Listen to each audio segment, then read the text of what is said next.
Hola. ¿Qué tal? ¿Cómo estás?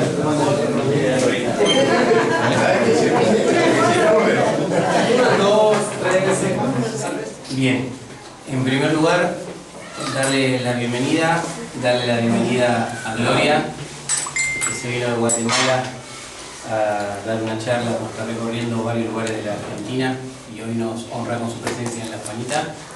Agradecer a los presentes, agradecer al Tano Enzo, que está aquí en representación del radicalismo, a Miguel Zaredi en representación del PRO, a Susana Lacabe, que es candidata a senadora de la tercera sección electoral, a Esteban, que es referente de la coalición cívica, a Cristina Ubé, que es nuestra referente del Movimiento Social por la República en el interior de la provincia de Buenos Aires, a Nélida, que es candidata a concejal en Moreno, también del Movimiento Social por la República, a Silvia, que es la gerente y vendedora itineraria de pan dulce a donde vaya de la cooperativa, y les pido disculpas si olvido, bueno, por supuesto a todos los presentes, pero si hay algún candidato que estoy olvidando mencionar, les pido disculpas si no lo estoy mencionando. Bueno, simplemente yo voy a presentarla a Gloria. Después Gloria me corrige si la presento bien o la presento mal. Gloria Álvarez es de Guatemala, licenciada en Relaciones Internacionales y Ciencias Políticas de la Universidad Francisco Marroquín, magíster en Desarrollo Internacional en la Universidad Sapienza de Roma. Realizó giras a lo largo de Hispanoamérica realizando conferencias en relación al populismo. Su discurso en el Congreso de la Red Iberoamericana, Populismo versus República, se hizo viral en las redes y ya lleva reproducido más de 1 millón de veces. Conduce un programa de radio en Guatemala llamado Viernes de Gloria en la emisora Libertópolis. Tiene además un programa en YouTube, Ciudad de los Libros, en el que defiende la promoción de la lectura en su país. Si después se olvide de algo, en tu caso Gloria, vos agregalo. Entonces, lo que voy a hacer ahora es pasarle la palabra a Toti y simplemente decirle a Gloria que aquí estás, y de paso lo introduzco a Toti, ¿no? Que aquí estás en un lugar, vos sos especialista en populismo, hablas precisamente sobre esa enfermedad que tienen los pueblos, y estás precisamente en una localidad que podríamos decir que es la más simbólica desde el punto de vista del populismo aquí en la República Argentina. No solamente estás en La Matanza, donde el partido que gobierna desde siempre en La Matanza lo considera un bastión, sino que dentro de La Matanza estás en el lugar más clave, ¿sí? Porque aquí, tanto por la cantidad de votantes que hay, por las condiciones en las que se vive, es de alguna manera el que define las elecciones a favor o no del populismo. Hasta ahora siempre fueron a favor del populismo y de la oligarquía, como vos bien lo mencionaste en tu video, gobernante. Pero vaya a saber por qué cuestiones del destino, en esta misma ciudad, de alguna manera se reprodujo el anticuerpo, el antídoto a ese populismo de manera práctica, que es precisamente donde hoy estamos haciendo esta reunión y cuyo liderazgo, que de alguna manera hizo un proceso contrario a ese populismo, ¿no? Acá es como un grano, esto como una cuestión que cuestiona esa hegemonía política del populismo gobernante, es lo que estamos acá viviendo hoy en La Juanita, gracias al esfuerzo de un grupo de desocupados liderado por Toti Flores, que le dijo no a la extorsión característica del populismo, que es el clientelismo político, y logró hacer todo esto que vivimos en el barrio y que rápidamente logramos contar entre algunos compañeros. Toti entonces es referente de esa contracultura, es un dirigente social muy reconocido y que además hizo una incursión en la política, fue diputado nacional y recientemente fue candidato a vicepresidente de la Nación junto con Elisa Carrió. Y entre otras características, cuando fuimos caminando por allá te mostré la casa donde vive. Es una persona honesta, vive en el mismo lugar, en la misma casa, en la misma calle de tierra, con la misma pared sin revocar, digamos, en las mismas condiciones, porque es una persona honesta Entonces no solamente resistió en el campo social, sino también resistió en el campo de la política partidaria, por lo tanto es un ejemplo y una persona muy querida y respetada por todo lo que estamos aquí y en otros lugares también del país e incluso del mundo. Así que lo presento al Toti, que va a decir algunas palabras y después todo muy corto para aprovecharlo a Gloria, simplemente agradecerte la visita. Aquí estamos en un espacio de libertad, acá vienen de todo, ¿no? También algunos populistas, digo, ¿no? Decimos de todo, es abierto a todo el mundo.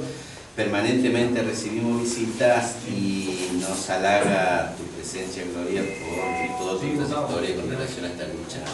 Abrazo partido contra uno de los problemas más serios que tenemos los pobres, ¿no? Por eso me identifico desde ese lugar.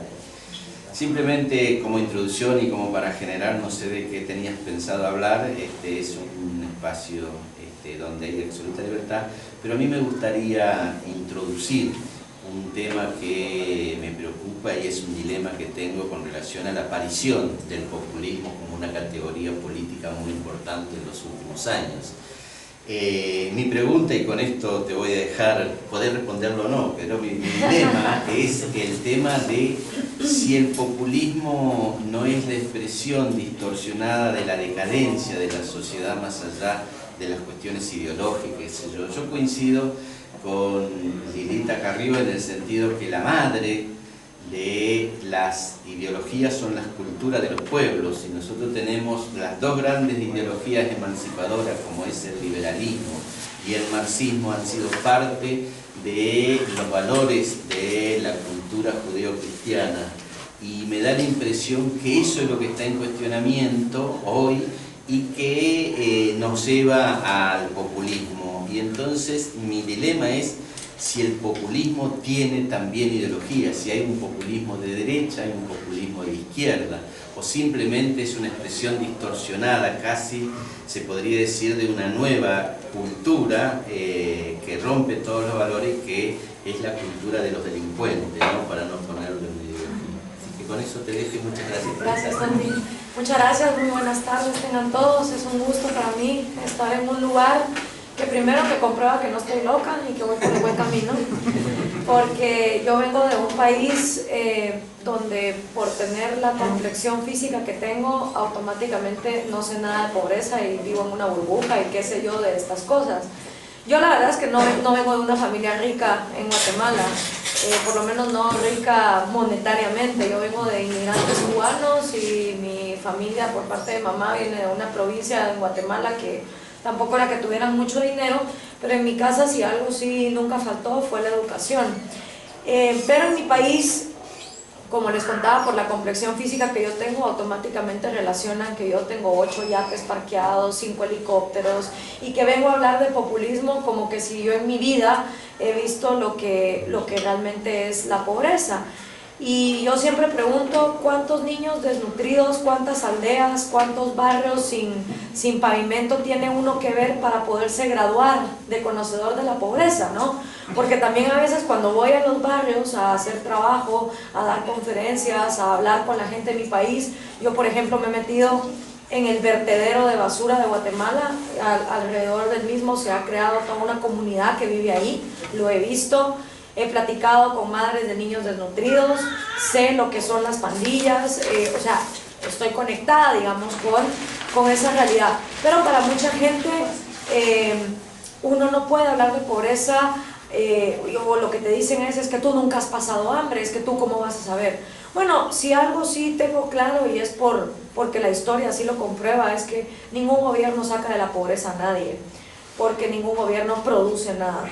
Los que producen las cosas somos los individuos y lo hacemos a través de o empresas o proyectos o emprendedurismo que nosotros voluntariamente nos decidimos a hacer. Y les digo que venir a un lugar como este me comprueba que no estoy loca y que estoy por el buen camino, porque en este lugar se comprueba que no fue la ayuda estatal la que sacó adelante proyectos que hace 15 años hubiera sido imposible pensar en un salón de clases a la par de ese árbol de eucaliptos que me acaban de enseñar, o de ver ahora que van a abrir un call center o una panadería, cosas que arrancaron porque alguien dijo basta de subsidios. Y también en mi país, que existen barrios como La Matanza, como por ejemplo El Gahito, La Limonada y otros similares han sucumbido proyectos como este porque agarran la ayuda estatal, y lo que para pasando es que cuando cambian las autoridades les dejan de dar dinero y entonces el proyecto sucumbe. Entonces, para mí la pobreza es una condición, primero que todo. No hay tal cosa como gente pobre y gente rica. Cualquier ser humano es susceptible de caer en pobreza o de salir de la pobreza, porque la pobreza es una condición, como lo puede ser estar enfermo o estar sano, o ser alto o ser bajito, es una condición. Con lo cual, cuando dicen nosotros los pobres, es estigmatizar a una población como que si tuviera que pensar de cierta manera, como que si tuviera que actuar de cierta manera, como que si tuviera que ser de ciertas características. Y eso a mí me parece muy injusto, porque yo creo que como seres humanos todos tenemos dignidad y todos tenemos derecho a llegar a nuestras propias conclusiones y a vivir nuestra vida como mejor nos parezca. Entonces, respondiendo a la pregunta de Toti, para mí el populismo no es ideológico, no es que solo los socialistas o los comunistas o los marxistas o los peronistas sean populistas. Mucha gente de derechas fue populista también, y hoy vemos cómo cuando vienen sobre todo a los barrios más necesitados, si la izquierda regala teléfonos, los otros regalan televisores. Si este se pone a regalar bolsas de comida, el otro regala zapatillas. Y todos están en una eterna competencia de ver quién es el mejor Santa Claus con el dinero que no les pertenece para andar regalando cosas. Y creo que esto viene más que porque el liberalismo o porque el marxismo devengan en esto, porque se ha traicionado la razón fundamental por la cual existe un gobierno. La razón fundamental de la existencia de un gobierno, o la lógica detrás de que haya un gobierno, no es que sea papá y mamá y que le esté regalando cosas a la gente. Un gobierno se instituye para que administre justicia dentro de una sociedad, es decir, que los individuos sean autónomos y vivan su vida como les parezca. Y en el momento en que uno de ellos entra a la casa del otro para robarle, o arremete a palos contra una mujer de esa casa, o le trata de quitar las libertades a alguien más, esté el gobierno para ser el árbitro que administre justicia y administre castigos severos. La certeza del castigo es algo que en nuestras sociedades falta, porque lo que ha sucedido es que las personas en extrema necesidad se acostumbraron a vivir sin Estado de Derecho. ¿Sí? La gente en nuestros continentes nacen, crecen, se reproducen y muchas veces mueren sin ver la presencia del Estado, en donde realmente el Estado tiene que hacer presencia, que es en justicia. ¿Qué significa esto? Que por ejemplo en países como el mío, si llega el pandillero y le cobra un impuesto de guerra a la panadería de la esquina, con la amenaza de si no matar al panadero, el panadero tiene que pagar semanalmente un impuesto de guerra a ese pandillero. Llega un policía a hacer justicia, llega un policía a agarrar al pandillero y meterlo a la cárcel, no llega. Entonces el panadero se acostumbra a pagarle impuestos de guerra a ese pandillero. Si una muchacha se sube a un colectivo y un pandillero le roba el teléfono celular, ella va a la estación de policía a decir que le robaron el teléfono, y la policía le dice, sí, ¿qué quiere que yo haga? Yo no lo voy a encontrar ese teléfono, vaya a ver usted qué hace. Entonces nuestra gente se acostumbró a que sus tres derechos fundamentales, su vida, su propiedad, que es todo el fruto de su trabajo, y sus libertades, fueran violadas una y otra vez sin que el Estado hiciera nada. Pero tampoco es que el Estado desapareció. El Estado entonces se invistió otra imagen y otras características que son las de ser Papá Noel o de ser Santa Claus.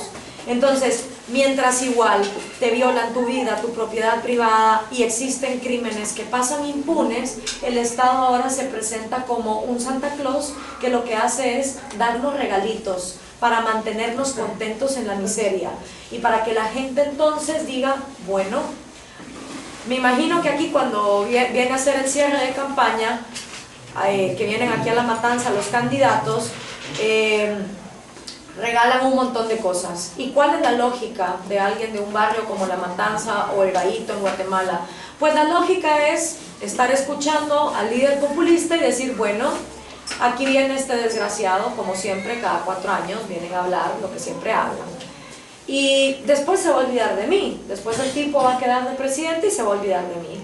Pero hoy me está trayendo una bolsa de comida, pero hoy me está trayendo unas zapatillas, una remera, cualquier cosa que esté de moda para regalar. Y en la mentalidad, que tiene toda la lógica del mundo, de la persona en necesidad, su pensamiento es, por lo menos algo le saco, por lo menos esto es mío, por lo menos me quedo con la bolsa de comida, por lo menos me quedo con las zapatillas. Ya sé que ese desgraciado de Massa o Scioli o Macri o el que quede, cuando lleguen ahí igual no se van a acordar de mí, pero hoy me trajeron este objeto material, y esa bolsa de comida y ese juguete o esa remera o lo que sea viene a satisfacer una necesidad insatisfecha de justicia, una sed de justicia que en nuestras poblaciones nunca se llega a saciar. Entonces, a falta de policías que estén vigilando cuando a mí me roban, a falta de jueces que hagan justicia con los casos hasta de violencia intrafamiliar o de divorcios, a falta de todo un sistema de justicia, la persona del barrio se consuela con recibir ese objeto material. Esa es la lógica detrás de por qué las personas aceptan el populismo tan fácil, porque se acostumbraron a vivir en la miseria y se acostumbraron a que les tiren migajas. Entonces, la única manera de revertir eso es regresando a que la función del gobierno debe ser la de un árbitro que ante todo administre seguridad y justicia. Y una vez las cárceles funcionen y los policías no reciban coima porque son bien pagados con un salario digno, y en el barrio se encarcele al que trate de robar o al que trata de matar, pues entonces ya el gobierno se puede meter a otros proyectos. Pero si eso no se resuelve primero, y si los derechos individuales de las personas no son respetados, esa gente no va a adquirir dignidad. Es imposible que yo adquiera dignidad si mi vida está en peligro constante. Es imposible que yo adquiera dignidad por trabajar si lo poco que gano de mi trabajo, luego alguien me lo roba o lo pierdo en necesidades básicas que me cuesta mantener. Entonces, la razón por la cual el populismo se ha vuelto tan popular en todos los sectores ideológicos y en todos los partidos políticos es porque tenemos candidatos que prefieren votos rápidos, porque su objetivo de llegar al gobierno no es hacer las cosas bien, ni que haya justicia o seguridad en un país, sino beneficiarse del puesto público para esas personas aprender a lucrar. Y voy a usar una pizarra, ya que la tengo aquí, para enseñar dos cosas que el populismo tergiversa y las razones por las cuales tan fácil lo aceptamos. Primero, en una república, y las ventajas que tiene una república, que si ustedes ven desde México hasta la Patagonia, todos nos llamamos repúblicas, de todo, ¿no? República de Guatemala, República de El Salvador, República de Argentina. En una república, el individuo es la minoría más pequeña que hay. Es decir, cada ser humano, cada persona, cada individuo tiene el mismo derecho que otra persona. No importa cuánto dinero tenga, no importa en qué barrio viva, no importa su actividad productiva. El individuo por sí mismo tiene tres derechos fundamentales. Primero, el derecho a su vida, que es lo que hablábamos. Estamos vivos, tenemos derecho a que nadie nos mate. Y si alguien nos mata, es deber del Estado encarcelar a ese asesino. El segundo es nuestra propiedad, ¿sí? Y la propiedad, el derecho a nuestra propiedad privada, al fruto de nuestro esfuerzo, no es un derecho de yo tengo derecho a recibir del Estado, poniendo así la manita. No. Este derecho implica que yo, como ser humano, como individuo con vida, tengo derecho a trabajar. Eso no quiere decir que alguien está obligado a darme trabajo, no. Eso quiere decir que yo tengo derecho a ir a buscar cómo dignificar mi vida, a que yo tengo derecho a cobrar un sueldo y a ser mejor cada vez más y a profesionalizarme y a adquirir conocimientos que me permitan acumular mi propiedad. Esto no significa tengo derecho a la bolsa de comida, tengo derecho a la pensión estatal. No, derecho a mi propiedad significa tengo derecho a lo que yo me he ganado como fruto de mi esfuerzo, y tengo derecho a que nadie me lo robe, y si en caso alguien viene y me lo roba, es trabajo de la República, o sea del gobierno, encarcelarlo. Y tercero, derecho a mi libertad. Porque de nada te sirve estar vivo si sos un esclavo y te ponen una cadena desde el día que naces con una pelota de hierro y no te dejan moverte, no te dejan trabajar, no te dejan expresarte. La libertad es fundamental para que cada uno pueda emprender el proyecto de vida que más le plazca. ¿Quiere ser doctor? Pues que sea doctor. ¿Quiere ser ingeniero? Pues que sea ingeniero. ¿Quiere irse a viajar por el mundo? Pues que viaje por el mundo. ¿Quiere tener una creencia religiosa distinta a la del barrio? Pues es libre de hacerlo. ¿Quiere expresar sus ideas? También tiene libertad de hacerlo. Vida, propiedad y libertad. La teoría republicana, o sea, lo que la república nos enseña es que si a todos los individuos se les garantizan estos tres derechos, es decir, se garantiza que a todos los individuos se les va a respetar su vida, el fruto de su esfuerzo nadie se lo va a robar, y va a tener la libertad de emprender su vida como lo desee. La lógica de la república es: el ser humano aprende a pararse por sus propios pies y no necesita de ningún populista que venga a darle regalitos. La lógica de la república es: mientras estas tres cosas sean respetadas, todo ser humano es capaz de aprender a pescar. ¿Y habrá unos que necesiten nuestra ayuda? Sí. Siempre hay ancianos que sus familias no se hacen cargo de ellos. Siempre hay niños que sus mamás los abandonan. Siempre hay animalitos que también son abandonados. Siempre hay problemas medioambientales. A ver, que esto exista no quiere decir que no va a haber problemas en el mundo. Esto no se trata de una panacea. Igual van a existir gente corrupta, gente mala, gente ladrona, gente asesina, e igual va a haber gente necesitada de que otros los ayuden. Pero la lógica de la república es: si tenemos individuos empoderados a los cuales se les garantizan sus tres derechos, de esa misma voluntad van a ser la razón de proteger a otros. Y un ejemplo es esta escuela y los talleres y las cooperativas que han hecho aquí. Una vez la gente aprendió a pararse en sus propios pies y aprendió a pescar, ahora le está enseñando a otros a hacer lo mismo, sin presencia de un papá gobierno. Ahora, en lo que sí ayudaría el gobierno es en facilitar que haya certeza de castigo para los que se portan mal dentro del barrio, porque eso sí que le haría la vida más fácil a las personas que ya están haciendo el bien dentro del barrio.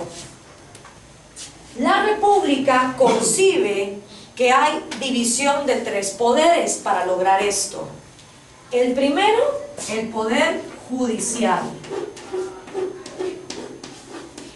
La justicia. O sea, si vamos a hablar de que vamos a tener un sistema que va a castigar a todos los malos, lo primero que nos debe importar es el poder judicial. Cortes, jueces, policías, cárceles, todo el sistema que vigila y que está a la disposición del ciudadano para poder ir a poner una denuncia, para poder tener un juicio, que si alguien me estafa con un contrato, yo tenga dónde ir a pedir que me protejan y me auxilien. El poder judicial es el más importante. Luego viene el poder legislativo. Toti no me dejará mentir, que fue diputado, que el poder legislativo está para que los diputados sean los representantes de los ciudadanos. Los diputados y los senadores están para representar las querellas que el resto de ciudadanos tenemos para con el gobierno. Y si en el legislativo tenemos gente que es más fiel al ejecutivo que a nosotros, empiezan los problemas. Porque entonces ya no están legislando acorde a lo que se necesita. Les pongo un ejemplo. Una ley absurda que dice que en un aula de clase, si se va a poner un baño, tiene que haber 2 baños. Y esa ley está impidiendo que aquí en La Matanza se pueda abrir una escuela. ¿A quién está beneficiando esa ley? Al político que quiere una coima para que entonces la escuela se abra a pesar de que la ley no se cumpla. Las leyes, las verdaderamente leyes funcionales, son las que le hacen la vida más fácil al ciudadano, no las que se la complican. Y el problema es que nuestros organismos legislativos y nuestros diputados hoy por hoy responden a los intereses del Ejecutivo, de los presidentes y no de los ciudadanos. Si tal fuera el caso, esa ley que dice que hay que tener 2 baños y no solo uno en un aula, sería anulada y ustedes ya hubieran podido abrir su escuela en La Matanza. Porque las leyes están para hacerle la vida más fácil al ciudadano, no para complicársela. Pero en toda América Latina vemos cómo se hacen más y más leyes que lo único que hacen es complicarle la vida a la gente productiva y trabajadora y hacerle la vida más fácil a los corruptos, porque utilizan las leyes para robar y beneficiarse de ellos. Y por último, el último poder es el Ejecutivo, o sea, el presidente. Porque se concibe que en una república lo primero que importa es quién administra la justicia y que la justicia sea pareja. Lo segundo que importa es que las leyes estén hechas para que los ciudadanos tengan una vida más fácil y más digna. Y lo último, lo que menos nos debería de importar es quién es el presidente. Porque el presidente solo está para ejecutar las cosas que ya fueron aquí y aquí acordadas. Pero pregunten ustedes en América Latina entera, y la obsesión que todos tenemos es ¿quién será el próximo presidente? ¿Quién será ese hombre o esa mujer, ese Mesías que nos va a sacar adelante? Estamos obsesionados con el presidente y tenemos esta pirámide completamente invertida. Nos vale un mango quiénes sean los jueces, nos da igual si las cárceles funcionan, ¿qué nos importa si los policías la pasan mal? ¿Quién será el presidente? Esa es la obsesión y la paranoia de todos los latinoamericanos, y creemos que ese superhombre en el Ejecutivo va a venirnos a salvar o nos va a venir a meter en desgracia absoluta. El segundo problema que tenemos es que después del Ejecutivo nos importa el Legislativo, y por último estamos dejando a la justicia, que es la columna vertebral en una república para garantizar al individuo sus 3 derechos. Desde ahí empieza el problema, y esto no tiene que ver con ideologías. Claro, la ideología marxista te dice que el individuo no vale nada y que en nombre de las mayorías el individuo puede ser violentado. El problema es que si aceptamos esa premisa, aceptamos que un colectivo de individuos vale más que una sola persona, y yo eso no me lo trago, porque como decían en la lista de Schindler, quien mata una vida mata 1000 vidas, pero quien salva una vida salva 1000 vidas, y para mí la vida de uno y el a la vida de una persona es igual de valioso que la de un colectivo, con lo cual yo esa teoría no la apoyo y prefiero apoyar un sistema de gobierno que me garantiza esto. Pero el populismo acaba con esto. Primero tergiversa esta pirámide y te dice que lo único que tenía que importar es el Ejecutivo. ¿Quién será presidente? Ese Mesías, ese Salvador que nos va a sacar adelante. Segundo, los diputados, y si ustedes voltean a ver los congresos de América Latina, se van a dar cuenta que la mayoría de diputados en una cámara son del mismo ejecutivo. O sea, son diputados que responden al oficialismo, con lo cual el oficialismo pasa las leyes que les da la gana. Y por último, el judicial, eso es lo que menos importa. Los policías mal pagados, las cárceles hacinadas, la mayoría de juicios quedan impunes o los crímenes salen impunes. Y ahí está nuestro principal problema en lo que es lo legal. Y el segundo problema que tenemos es que hemos abandonado al individuo en nombre de un colectivo, el pueblo. Porque en nombre del pueblo somos capaces de cualquier cosa. Leopoldo López está encarcelado porque supuestamente es una amenaza para el pueblo. Y yo digo, muy bien, ¿quién es pueblo? ¿Dónde vive pueblo? ¿Qué come pueblo? ¿Qué respira pueblo? Porque cuando nos hablan de pueblo y de antipueblo, que es lo que hacen los populistas, pueblo es todo lo que esté de acuerdo con el gobierno. Y antipueblo es todo lo que no esté de acuerdo con lo que el oficialismo está diciendo. Los traidores, los cipayas, los gorilas, todo eso es el antipueblo. Pero cuando uno viene y piensa en pueblo, ¿dónde vive pueblo? En La Matanza vive el pueblo. Bueno, entonces llévenme a su casa ahora que estoy aquí. Me encantaría ir a tocarle la puerta y decirle, buenas tardes, pueblo. Si le preguntas a Espinosa, te va a invitar a la casa de él, porque él se cree que es el pueblo. Claro, y que saliera pueblo, y entonces yo decirle, a ver pueblo, tengo un problema, todo el mundo habla en tu nombre. Néstor Kirchner hablaba en tu nombre, Cristina Kirchner habla en tu nombre, Dilma Rousseff habla en tu nombre, Lula da Silva hablaba en tu nombre, Manuel López Obrador en México habla en tu nombre, pueblo, Adolfo Hitler hablaba en tu nombre, Mao Zedong en China hablaba en nombre del pueblo, el Che Guevara hablaba en nombre del pueblo, Fidel Castro hablaba en nombre del pueblo. Todo el mundo habla en tu nombre, pueblo. Y lo peor del caso es que todo el mundo dice que quieres una cosa completamente diferente a lo que dice el otro. Porque nadie se pone de acuerdo en lo que el pueblo quiere, ¿no? Cada quien tiene su propia versión de quién es pueblo y lo que el pueblo quiere. Entonces a mí me encantaría ir a la casa del pueblo y preguntarle, ¿cuál es tu verdad verdadera, pueblo? ¿Qué es lo que realmente vos querés? ¿Lo que dice uno o lo que dice el otro? Pero no, nos damos cuenta que pueblo no existe, que pueblo no respira, que pueblo no trabaja, que pueblo no sufre, que pueblo no pasa hambre, que pueblo no tiene hijos, que pueblo es una palabra. Una palabra que nos sirve a la humanidad para entender que vivimos en colectividad, sí, pero es una palabra. Lo que realmente habemos en este mundo somos individuos. Y cada uno de nosotros como individuos con una capacidad única de procesar nuestras propias conclusiones, sin necesidad de que nos metan en estos colectivos mentales. Entonces, si realmente lo que existimos somos individuos y cada uno tenemos derecho a llegar a nuestras propias conclusiones, basta ya de que los populistas nos dividan en dos grandes bloques, pueblo y antipueblo, o gorila o pueblo, o cipaya o pueblo, o oligarca o pueblo. Porque entonces, lo que también nos queda ahí es que si hacen estas generalizaciones, pareciera que el pueblo debería tener prohibido escuchar música yanqui porque entonces es cipaya. Que el pueblo no puede salir de pobre porque el día que lo haga se vuelve oligarca. Que el pueblo tampoco puede venir y poner una empresa porque entonces es un gorila. Entonces, ¿qué es lo que están diciendo por debajo de ese mensaje? Que el pueblo está condenado a ser miserable, a no tener educación y a seguir en la pobreza, porque solo si sos pobre, miserable y sin educación, sos amigo del gobierno.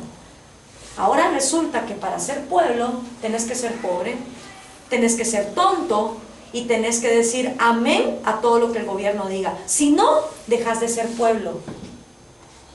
Entonces a lo que nos están condenando es a eso, a aplaudir como focas que vivamos en situaciones de miseria y que vivamos en situaciones de dependencia.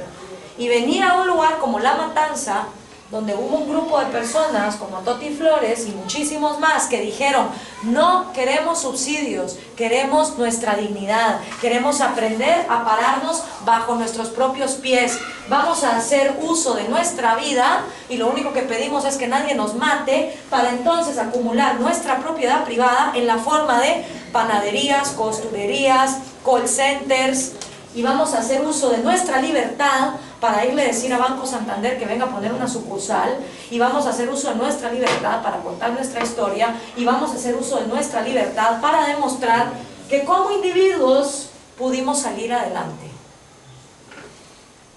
Muchos proyectos como este en Guatemala han fracasado porque gente como Toti se para aliando al gobierno, y cuando pasan 4 años el gobierno los abandona.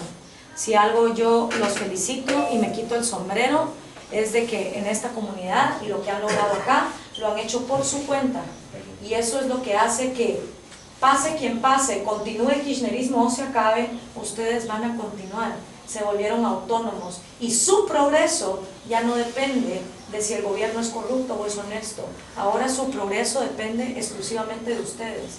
Y ese es el regalo más grande que uno le puede dejar a sus futuras generaciones, la libertad y la autonomía.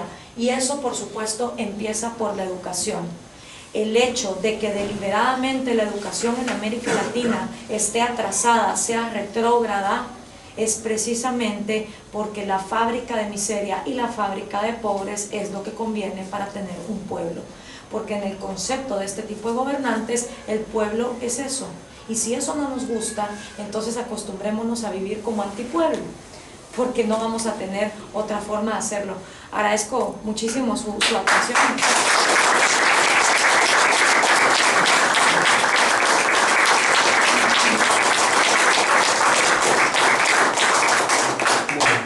La verdad que muy interesante sin duda. Una de las tantas virtudes que tiene Gloria es que nos hace pensar Estábamos muy justo con el tiempo, le agradecemos muchísimo la presencia de todos ustedes.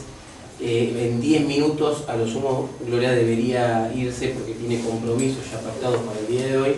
Por lo tanto abrimos la posibilidad de hacerle 2 preguntas que sean bien concisas, o 3 como mucho, y que en aproximadamente 10 minutos Gloria use la mayor capacidad de síntesis y pueda responder. Bueno, a ver, Silvia. Yo la escuché ayer. No, quería que nos cuentes un poquito lo que decías ayer en relación a estas cuestiones tan ridículas en función de nuestra ley electoral. Ah, sí. Bueno, estando en este tiempo en Argentina he podido descubrir, como les dije, yo trabajo en un movimiento cívico en mi país. Y si ese movimiento yo lo tuviera aquí en Argentina, realmente yo ahorita estaría enfocando todos los esfuerzos por cambiar ciertas cosas del sistema electoral que me parece que son las que permiten que haya tanto fraude. Primero, el cuarto oscuro. Ese concepto de tener un cuarto es como tener una dulcería y meter a los niños y decirles, a ver, aquí hay muchísimos dulces, pero ustedes no se los pueden comer. Pues no, o sea, es la tentación de hacer el mal, ese cuarto oscuro. Lo segundo es que los partidos políticos imprimen sus propias boletas.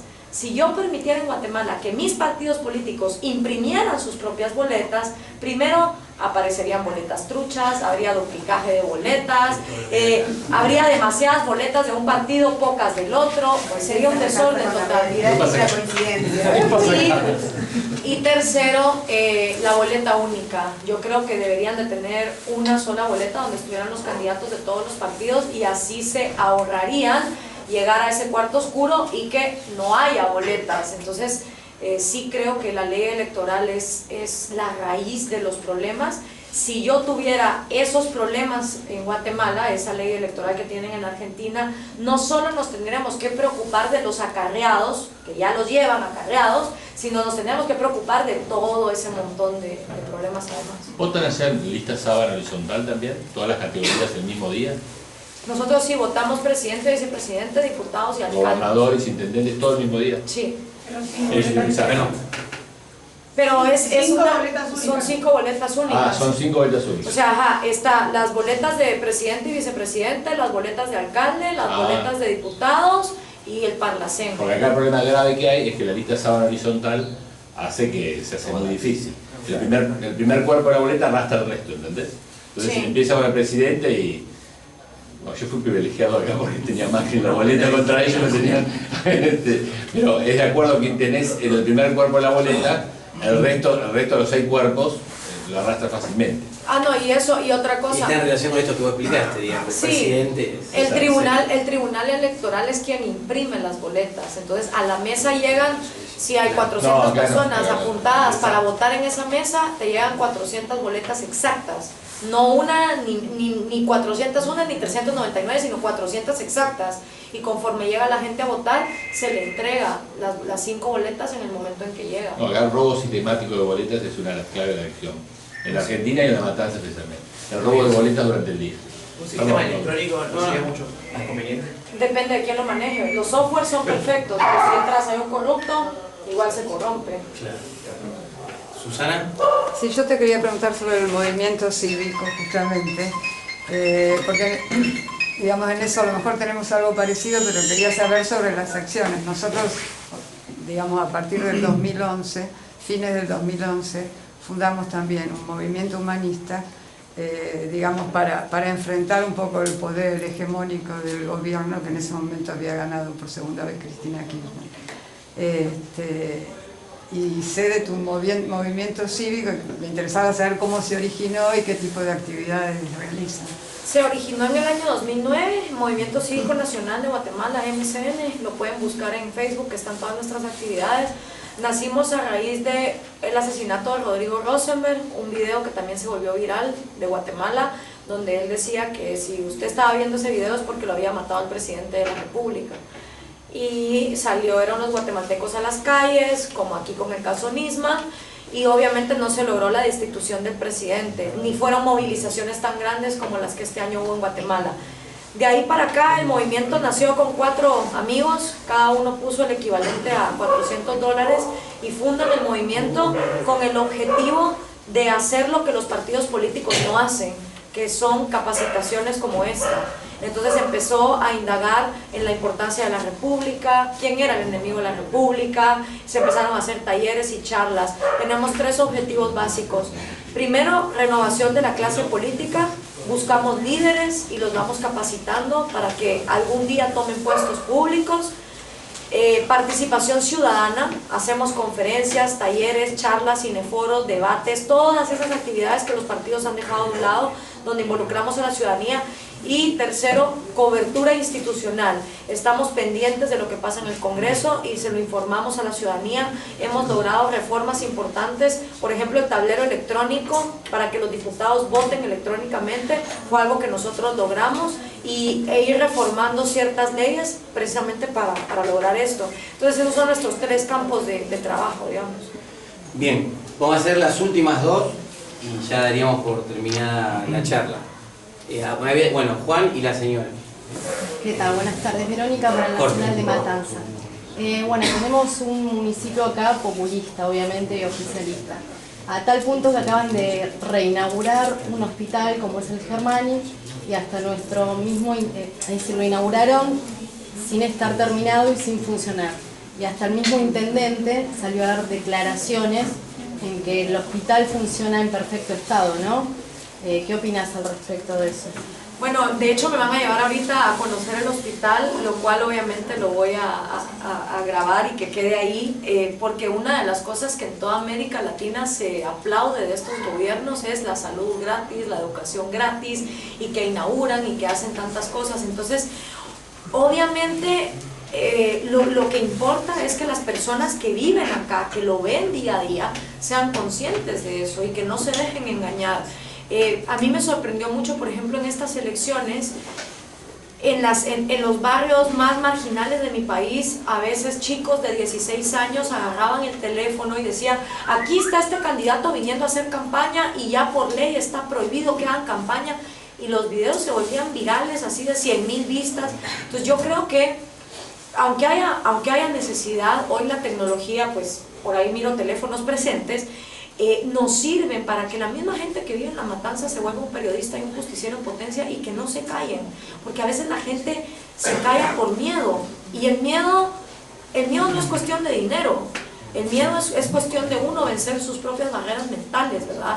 Y a veces hay gente muy valiente, sin un centavo, pero que es capaz de decir la verdad, y yo creo que eso es lo que hace falta, que la misma gente de La Matanza denuncie estas mentiras y estas injusticias. Sí, pero lo que pasa es que cuando nosotros lo denunciamos, tengo el caso acá de un amigo que fue a denunciar el hospital que estaba sin inaugurar, lo sacaron del hospital, el video que filmó hizo que en la misma madrugada en que presentó el video atacaran la casa, quisieran prender fuego su auto, que lo amedrenten continuamente. Entonces, cuando uno intenta denunciar este tipo de cosas, conseguir del otro lado amedrentamiento y que constantemente te avasalles para que vos no hagas esas denuncias. De hecho, si vas al hospital ahora, es probable que incluso hasta tenga gente del mismo oficialismo que no les permita ni siquiera filmar. Nosotros le tiraron una bomba molotov.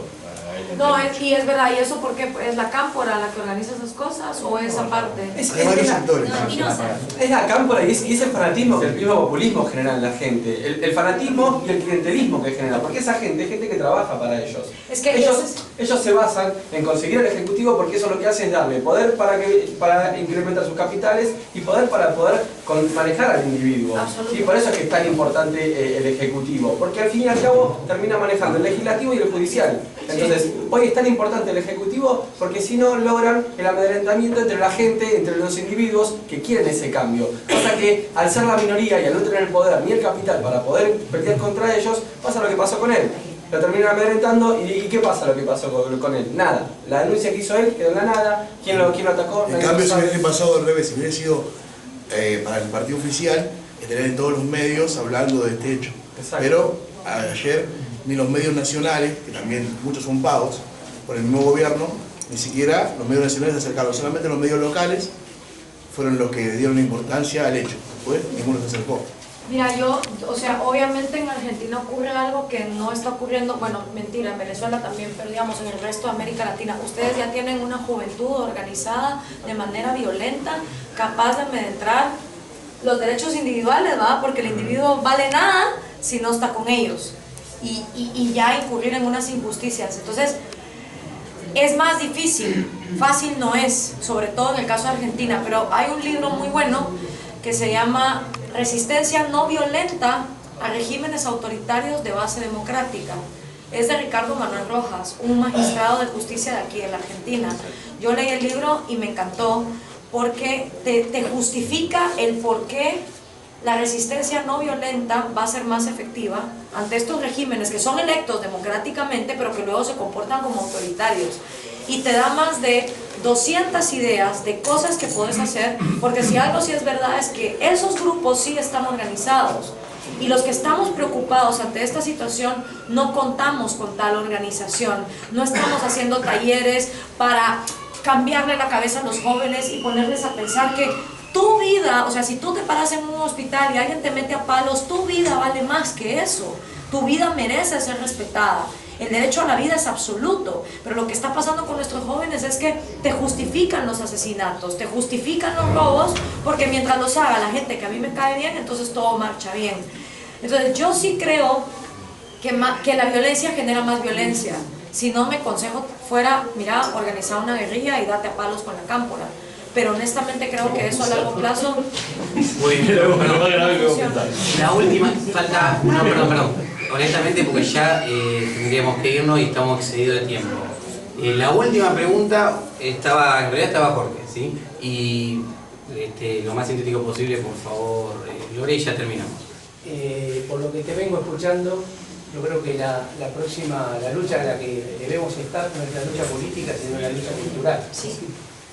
Bien. Mientras pongamos el eje en la lucha política solamente, pero no cambiemos la cultura, porque lo que ha producido el populismo en toda América Latina, en Argentina particularmente, que es lo que yo vivo, es una reforma cultural. Es decir, el problema del delito es cultural, el problema del narcotráfico es cultural. Es decir, si nosotros... ¿qué necesitamos entonces? La pregunta concreta es, ¿desde dónde arrancamos con ese cambio de cultura?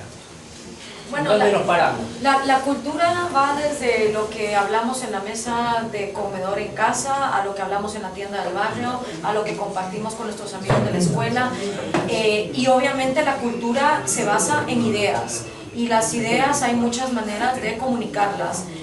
A través del arte, por ejemplo, el cine, el teatro, los libros, a través de las conversaciones, a través del deporte, a través de los juegos, también se hace cultura, como allá afuera, por ejemplo. Entonces yo, por ejemplo, si yo estuviera en un barrio como La Matanza y quisiera hacer algo cultural, empezaría a hacer noches de cultura, de proyectar diferentes películas que nos ponen en perspectivas políticas, y entonces conseguir que alguien preste la laptop, el otro presta el proyector, mandamos a cocinar palomitas y en la casa de alguien decimos, miren, vamos a juntar a los jóvenes, hoy vamos a discutir V de Vendetta, o la lista de Schindler, o discutamos alguna película argentina que hable del peronismo, y empezar a generar actividades culturales desde donde nosotros podemos, incluso movimientos ecológicos. Yo formé un movimiento de sembrar árboles, por ejemplo, entonces no sé, tal vez un proyecto aquí de pintar las casas de los barrios. Hay muchas maneras de hacer cultura, y todas implican lo que ya hacemos, pero hacerlo de una manera un poco más inteligente, digamos. Cuando compartamos algo con los chicos, tratemos de compartirles el hábito de la lectura, y o sea, prendamos nuestra imaginación a cosas que pudiéramos hacer, que yo creo que tendrían mucho éxito, porque la gente realmente sí está interesada en discutir las ideas, pero para uno ser un agente de cambio, primero uno se tiene que cultivar, y porque mandar mensajes equivocados o mandar mensajes sin uno haber leído y haber estudiado es igual de peligroso. Entonces yo sí creo que uno como joven tiene el compromiso de, si quiere entrar en esta batalla, de educarse, de leer, de estudiar. O sea, el yo poder hacer esto, aquí hay 20 libros que yo me tuve que comer para poder llegar a la conclusión de cómo explicarlo fácil. Y también la gente a veces cree que uno les puede, por telepatía, pasarle todo el conocimiento, y no, o sea, uno podrá compartir cosas, pero lo más importante es el trabajo que uno hace con uno mismo, ¿no? Muy bien, bueno, la última que me sacó acá Nérida del escribo, pero bien cortita me dijiste, me prometiste la un cortita. comentario solamente, yo soy del Movimiento Social por la República de Toti Flores y justamente estamos haciendo eso, una escuela de cultura ciudadana donde semana a semana se van dando distintos temas. De hecho, mañana el magíster en Ciencia Política, Mariano Álvarez, va a hablar sobre la dieta, que es justamente lo que nos está carcomiendo en la Argentina. Bueno, muchísimas gracias.